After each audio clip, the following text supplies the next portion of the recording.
Hi guys, I'm here with my 2009 Mini Cooper, and this is the second part of changing out the thermostat assembly and the crossover pipe. This is what the engine looks like now, and if you didn't see part one, let me run through really quickly on what I did. Okay, in part one of this video, I had to change out my thermostat because I got a code reading on my engine warning light that it's stuck open. So they said there's a lot of YouTube videos out there, but I've been using this, which is a printed online version of taking it out, which is a BMWRepairGuide.com, and it's changing out the thermostat replacement for a 2006-2013 Cooper, all models. Well, it's not really all models, because there's difference if it's yours is turbo or not. I'm working on one that's not turbo, and it's a manual. So in this manual, with this instructions, they go through it a little differently than a lot of the videos. They actually take out all this wiring over here, disconnect that, and that's basically so you can move this whole harness out of the way to get down to your water pump down there. So once you disconnect everything and get your harness out of the way, you can disconnect all the hoses for your water pump, and then basically then you can pull out your water pump. And see, mine's stuck open right there. That should be flush closed. Then as I was pulling this out, I was already planning on changing the crossover pipe that connects this one down to the water pump. And as I was pulling this one out, I heard a little crack, and it's not on this, it actually cracked on the crossover. So this was a pain in the butt pulling out, but I had to jack up the car, put it on jack stands, and you have these tabs here. Actually, this one only has one tab. The replacement one has multiple tabs, but this tab here is only used to hold on a wiring harness, so that basically this floats in the back here underneath, and basically I had to reach underneath and pop that wiring harness off this holder here. Then I went in from this end and I pulled it out, and there's, I think this is where it cracked right here when I was pulling out the thermostat assembly. So but on the other end, when I pulled it out, it actually broke the little ring and where the O-ring is. So people say this is really brittle, so you should change this out if you change out your thermostat assembly. A lot of times this will crack, and that's where you'll get your coolant leak. So going back underneath the car again, I was able to use a pick, and I reach in there and I pull out the O-ring and the other little piece of plastic that goes on the end of this. So that brings me up into that instructions, where I'm going to go ahead and clean off the surface there, and clean off the inside the surface of the water pump. I'm going to use some fine emery paper, and I don't have CRC brake clean, but I do have another spray which is parts cleaner.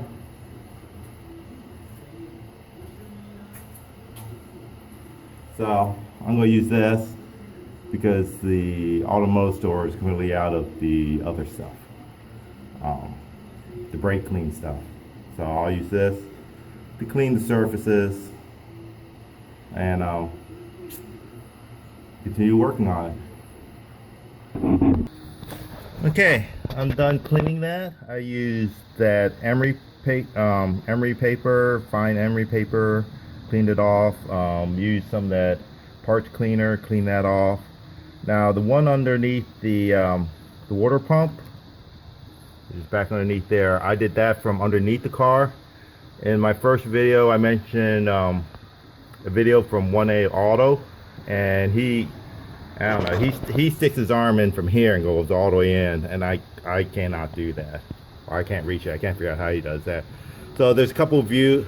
The easiest I found was you could get a good view of the inlet to the water pump if you look through a crack right on the other side of the crossover support, which is toward the back, and you can actually see it.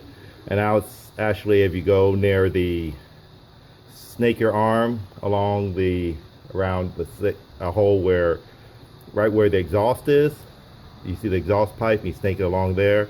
I couldn't reach it all the way, so I found actually an easier access that goes through the wheel well and kind of curve your hand around, and I was able to use the emery paper and clean it off that way. So next, let me look at the instructions, see what's next. I wish I did this yesterday. It's a much cooler day. It's already 70 some degrees in the morning. So this is where they clean off the part. Did that.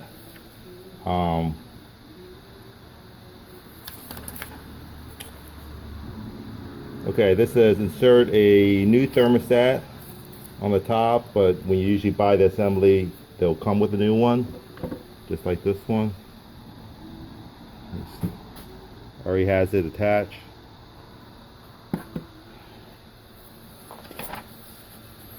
Then make sure it has a gasket. Mine has a gasket. So now they want to say, so this instructions does not have the crossover. So basically they don't take out the crossover. So watching the 1AAuto.com video, they do the crossover pipe. So let me go ahead and grease that up and try to snake that back in. Okay, so I'm going to put tons of grease on here. What I'm using is this, but I know a lot of people, they just use that white silicone grease. This is actually a silicone O-ring lubricant. So it's the same idea. I had this sitting around, so I'm just going to use it. Okay, so when it goes in the car, it will go in this way. So basically it curves downward like this.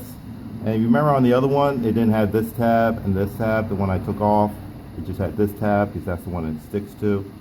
So I was wondering about cutting these off, but I'm not going to. I'm going to try to get it in anyways. So my first video, it was kind of tricky because of mine's a manual and had the shifting cable down in here, and I had to unbolt that to be able to get it in. So basically I'm gonna put lots of it on there, but you're probably gonna lose a lot just like that as you're trying to get it in there. So I'm gonna put it in this way, back it in, lift this up, go underneath, and go in. And I'm not sure how long it's going to take, so I'll let you know how it goes. Okay, it's in, it's down in here. Here it is. So basically it's exactly like I said. You put it in this way, you back it in into this little hole over here, underneath inside here. Lift up this shifter cable, go underneath, and then drop it in. So in the video, the guy had a borescope, so you can see what he's doing to line it up. I don't have a borescope, and I don't have a second person. So what I'm gonna do is I'm gonna go underneath, line it up, then once it's lined up, come back up here and try to push it in. Okay, this is a helpful shot, so I went ahead and decided to film this. So here you have, where am I? So I'm looking through the crack right behind the frame crossed over, and this is a drive shaft right here. So if you see, I'm reaching my arm through the wheel well right there. Let's see if we get a bit better shot. Hold on. I think I'm really zoomed in now. So it's that pipe right there. So I got it lined up pretty good to the water pump. So I'm gonna go back on top and just try to see how hard it is to push it straight in. Okay, I pulled it back out. I'm having trouble getting this in there. So I know I have two extra tabs, one here and one here. And I have no idea if that's hitting anything underneath. So I'm going to go ahead and cut those off. Okay, I used a Dremel tool. I cut off this one, kept this one, and cut off this one. So I'm gonna apply some more grease onto this, and I don't know why I didn't think of it. I'm gonna apply the grease on the water pump side too. Whoa! Oh my God! I'm glad I didn't film that because you'll be just watching me for a whole hour struggling. But anyways, this is the old one. The new one's in, and you know it's in is because when you feel up there, you'll feel these ridges, and when these ridges are flush up to the up close to the water pump, you're there. Now, I don't know how they did it in those videos. They just say push it in and push and wiggle it in. But that new O-ring is so tight, you just can't get enough force to push it in. So, I don't know what these, I mean, they say, oh yeah, just push it in. But anyways, that didn't work for me. And I'll tell you what I did. Not that I recommend doing it my way, but that's the only way I can get it in to get enough force to push it in there. So, what I did is, hold on.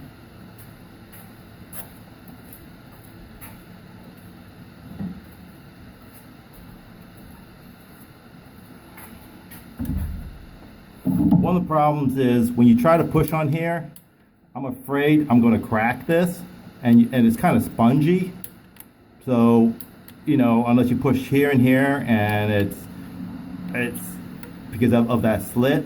So I'm afraid about cracking that. So after many tries of trying to push it in, can't get it in, I made this. Okay. Now this will fit inside here. So I'm basically pushing on this inside ridge here with this piece of wood. Okay. Now where did I get this piece? It's like a dowel, but it's actually tapered. I had an old table leg in there, which worked really well because you could kind of measure it and get the right thing, size, and then I sanded the edges so it's nice and smooth so there's no sharp edges. Okay, even after I did that, I put it in and I tried pushing it in, still not enough force to push it in. Tried tapping it in, but you can't get a good enough swing to tap it in. So what you need is just leverage, basically, some kind of leverage. So what I did is, let me hold on for a second. Okay, first I thought it might have been going cockeyed, so I put a shim, just like it's 1/8 inch piece of wood underneath between the engine and the pipe, so to make sure it was going in straight. I think that way it was going in straight a little bit more. Then what I did is I reattached, mine's a manual, I reattached my shift cable bracket, which would give me something to push against, and I just happen to have some aluminum plates, 2 of them, and to get the right thickness I taped a piece of wood, and I was able to put this up against this mount and another little lip over here. It puts it at an angle, but that's okay. Then once I did that, like, oh my God. So anyways, once I did that, I tried using a screwdriver to push it in, wedge it in there, get enough leverage. Wasn't enough. So I had this long bar. So I kind of pushed it in there, and this bar flexes, which is good because that way it just puts a constant pressure on it. So I put this bar in there between the block and this wood, and I pushed, and it put a constant force on it until I kind of bent it as far as I could. Then to get it to go the rest of the way, I went in with a screwdriver and a little bit more and just pushed, and it went in. And I double checked, I went underneath and make sure it was flush. So that part's in. Probably spent an hour and a half on that, trying to get that crossover in. So that piece is not easy to get in. I did not reattach the wire harness to that tab that was underneath. It seems like that wire harness is hooked up to is wide off of other harnesses, so it's not going to flop around, so I just left it. So now that I did that, I'm going to go ahead and take a break and come back and install the thermostat assembly. Okay, back from having some water and some oatmeal. So still can't believe how hard it was to get this piece in there, this crossover thing. So back to the instructions. So grease up the fitting. Here's the new one. I'll put some more grease on that. Then put the clip in. Here's the clip. This is clip for the new one. The old one I kind of dropped in the engine somewhere, so it's floating in there somewhere, but couldn't fish it out. And they say go ahead and put the bolts back on. Try putting some tape so you don't lose the bolts. Have them fall. Go ahead and reverse everything in reverse order. They don't tell you what the torque is, so I will have to go to the manual. Okay, torque specifications, so I can get a good shot here. For the, not the water pump, the thermostat housing bolts right here. For the Mark II models, which is the R56, 71 inch pounds. Not foot pounds, inch pounds. So it doesn't take much to hold that back on. So let me go ahead and prep everything and get it ready. Okay, before putting it on, I wanted to see how these two pieces go together.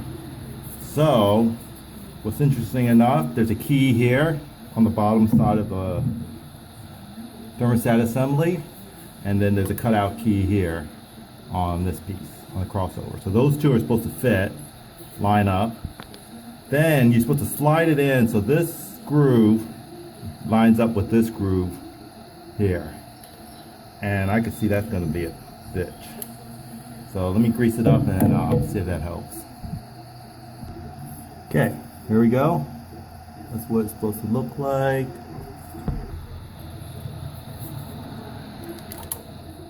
So this one actually has these things that are broken, but I don't think that's the thing that's actually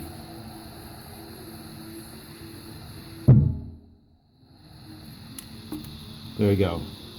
So it's got this flange got to go way in there. That's how you know it's in there. Just like that. So that's, you can't see the bottom, so you won't know that's lined up. So then you're just gonna drop that clip in. Let me get that clip. So this is the way it's supposed to look when you put on the clip. It goes this way, pipe. So it's actually, let me see if I get this. Okay, so it's actually turned a little bit, like between 11 and 12 o'clock. This clip a little bit, seems like. Or maybe it could turn. No, it can't because it's keyed on the bottom. So the clip straddles that solid piece. So one side goes on the other side, like that, and the other side goes on the other side, just like that. So that's how I know it's on. So let's go ahead and get it on the car. Okay, nothing's ever easy. I couldn't get the thermostat assembly in because there's a piece of engine wing in the way, and that was probably one of the reasons why I couldn't get the that crossover pipe in the way, because it sticks out. Let me see if I can get a good shot of it.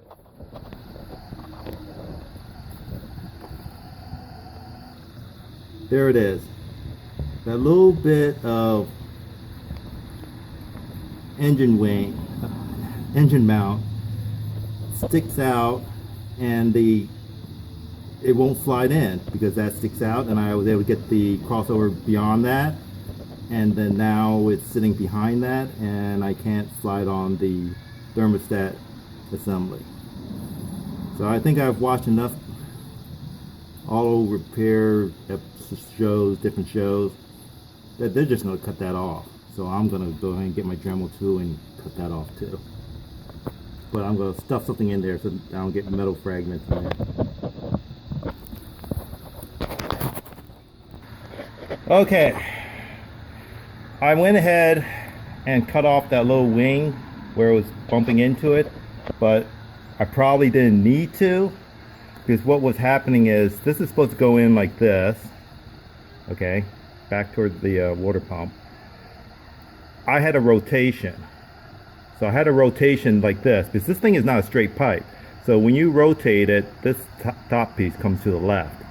So I had a rotation probably like about that much. So if it was rotated correctly, where that notch is directly 6 o'clock, then it probably would clear it. But I went ahead and cut it off. So I have more clearance now. Let me show. So there's the pipe, and I cut off that little bit of wing so get a little bit more clearance. So you want to make sure that notch is 6 o'clock down. Otherwise, if you get a rotation either way, it's not going to work, because the water pump has to line up perfectly. So what I did try to rotate it manually, but I couldn't turn it. So what I did is I took the old pump, which is not pump, the old thermostat housing. I had to take this off because it would have been bumping. So basically it's supposed to go in this way and line up. And it was like this. So I went and put it on, and then I twisted it to get it to be in the right orientation. But as soon as I did that, it popped off the water pump. So then I had to put that back on, which actually using all the stuff I had, and it's been on before, so the O-ring thing worked. So it only took me like 5 minutes to put it back on.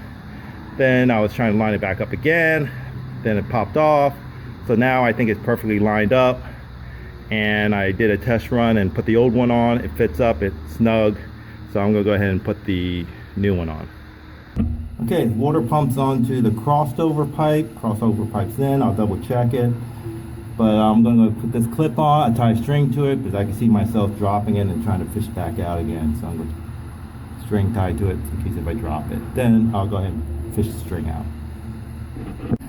Okay, I don't know, it's been about an hour and a half. Kind of lost track. So, remember I said make sure this, I'll recap. Make sure this is oriented so this thing is down so it lines up, so that way when you attach the water pump, these grooves got it lined up right there. There you go, that's on the bottom. Okay, so basically once you go ahead and get this mated up and you know you're lined up good, gotta bolt it in. Go ahead and bolt it in at 71 inch-pounds. Now hold it while you're trying to get this clip in. I'm glad I used a tether because I would have dropped that clip 6 times into the engine. And there was a YouTube video, only a YouTube video, of a guy taking the clip out and putting the clip in. I have no idea how he does it with his bare hands. I could not fit, maybe my hands are too big or I got fat fingers, but anyways, I had to use these needle nose vice grips. So basically I grabbed the clip, got it lined up, gotta make sure it's lined up in the slot. And it's so stupid, when this is oriented just like that, the clip actually goes in at an angle. So once you get this in, you gotta make sure the other end, I had hard trouble getting the clip in because the other end wasn't in. And once I got into the slot, then it's not just a straight push down because it goes at an angle. So you gotta like push this side, then rotate it and you know, kind of twist it to get the other side to clip in. And once it's clipped in, it's fully seated, because I kept doing it and it kept popping back out. But now it doesn't pop out. So, once again, I'm gonna take a break. It's like almost 90 degrees, it's outside. So I'm gonna get some water, and the instructions basically says just do everything in reverse order, but I'm gonna go ahead and try to step you through the steps of connecting everything back up. So, okay, I'll be right back. Okay, I'm ready to put everything back together. So, doing it in reverse order. Let's go ahead and, guys, skip this if you want, but basically it's just the opposite of my first video. So I'm going to reconnect these two hoses. The ribbed one goes on the top, and the non-ribbed one goes on the bottom.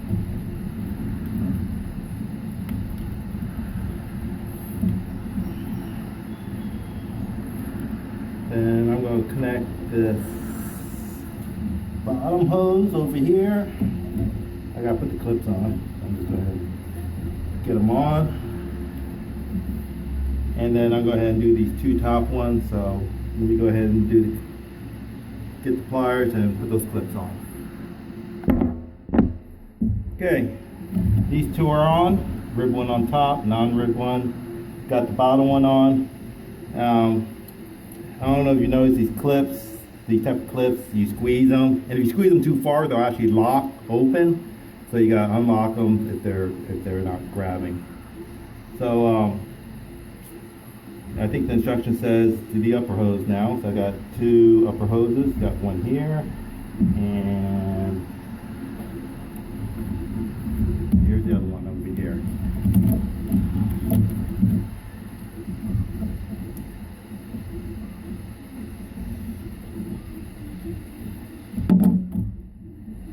Make sure they're fully seated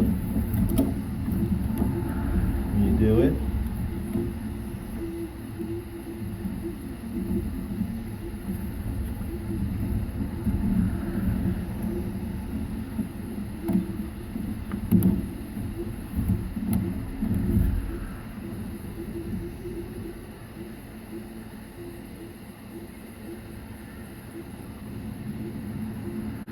I'm gonna double check to make sure this is the way it's routed.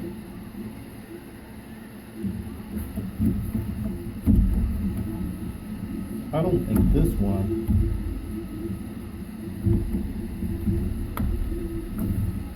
Okay, that makes more sense. They're not crossed. So when you put these two upper ones, they're not crossed over here. So they actually fit, conform better. So we're gonna get those clips on and then move on. Okay, got all 5 hoses hooked up, 2 in the back, there's 1 on the bottom, and 2 upper hoses. So now it's just plugged away, basically. So the next step is to go ahead and connect this connector here to your thermostat.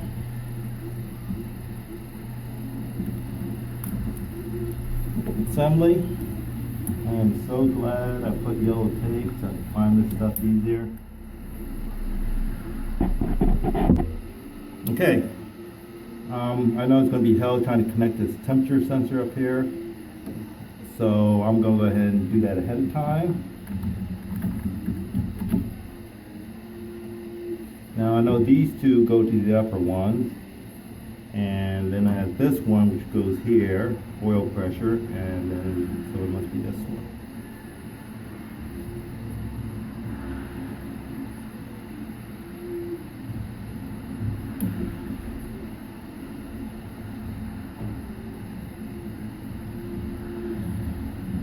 Just by the way the wire is all folded.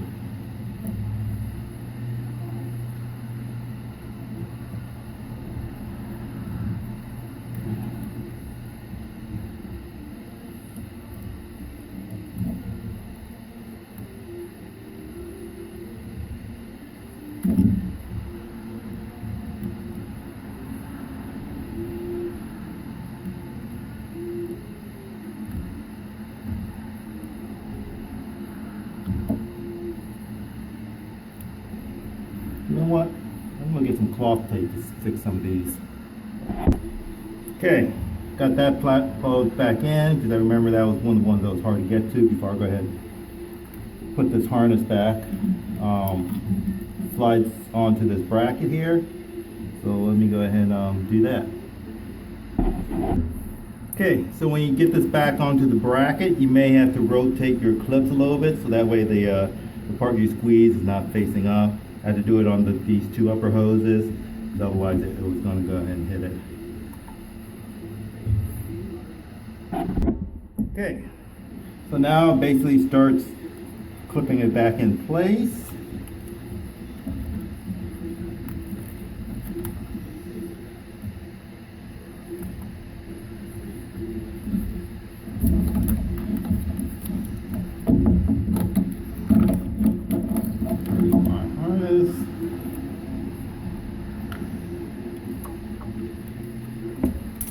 Going back backwards on those steps in that instruction guide, and then I'm going to go ahead and reinstall that ground. Okay, next I'm going to reattach this, the fan nose sensor. I cut the tie wrap here, so I got to put a new one here and go ahead and connect all these.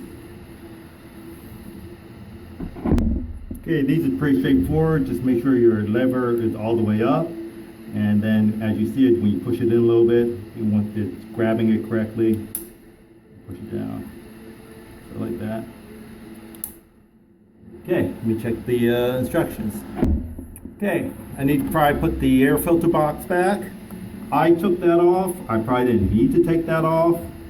So basically, just go the little knobby things here, go into the little things there, bolt it down, and put the hose back on.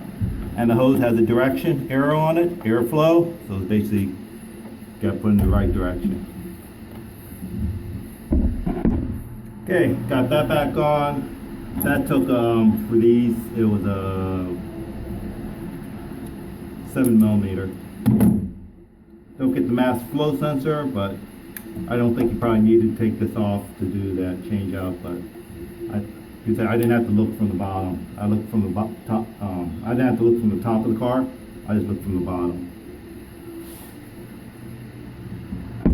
Okay, next is the cover.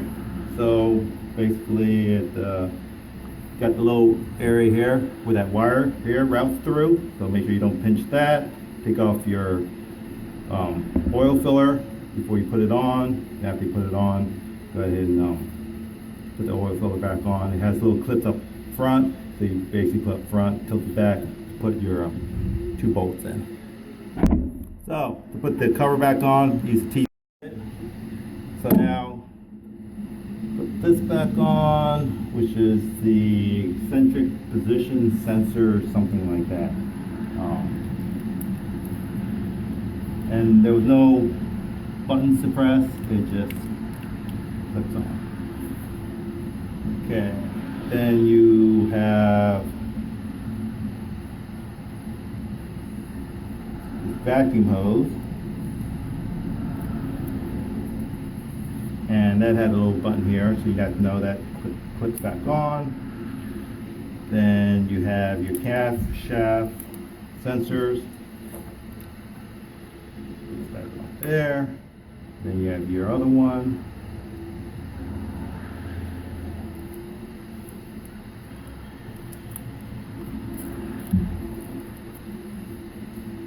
Goes right here.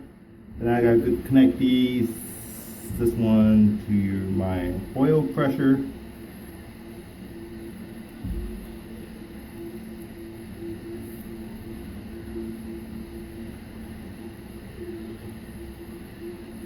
I mentioned in my first one, you won't have this one because that's not stock. That was my oil pressure, extra oil pressure sensor that goes inside the car. So I got to connect the wires to that. So let me go ahead and do the ones down here. So I got these 2 wires and those 2 connectors. Okay, I got my extra oil pressure sensor hooked up. Got these 2 connectors hooked up. Tie wrapped it back to the bracket. So now I gotta just connect these 2 and this one that goes down here. And I think I'm out of wires. This is an extra wire for something else. It has nothing to do with a stock car. So let me go ahead and get these in. Oh, reminder.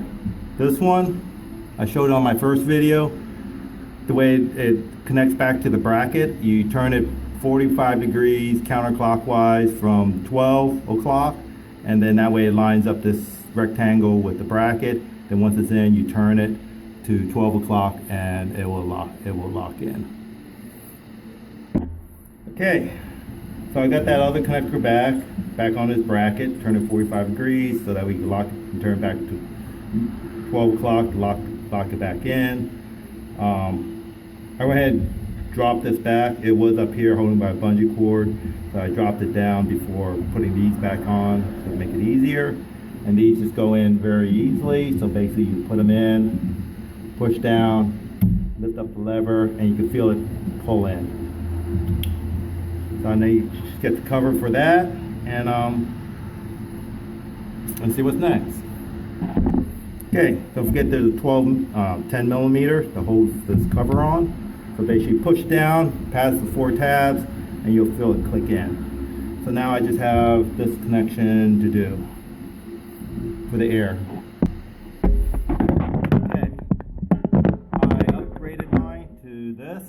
So I took out that muffler box, and basically this end, you put it in, you gotta tilt it up a little bit. Put it in, then when you turn it, that's how these tabs lock in, and then this goes on to the here. Okay, so I got this in, all connected, locked in here. Don't have any extra bolts or screws, that's good. So in my first part 1 video, every connection I took off, I put yellow tape on it. So I'm gonna go through and look for to see if there's any yellow connectors I missed. Make sure I grab all my tools out of the engine bay, and then fill it up with coolant. Okay, it looks really good. I did find my rag, or really not this rag, but a really wet one that was down there to catch all the coolant. So I pulled that out. What I should have done is pull that out early on and go ahead and dry out that whole top area, so that way when I'm running it, to make sure there's nothing dripping. But I think all the wires are connected, so let me grab some blue, the correct coolant for this car, and fill it up. So this is how much coolant I lost. This is 52 ounce bottle, 1.16 quarts, 1.5 liters. So I lost a little bit less than what this orange juice container holds. So kind of give me an idea how much to put back in there, and go ahead and do the bleed. I'm going to do this bleed. I did a video where I use a vacuum bleed, a vacuum mechanism to pull the vacuum on your filler here. And so I think right now I'm just going to go ahead and do a quick fill, do a quick bleed right there, and then pull the vacuum later.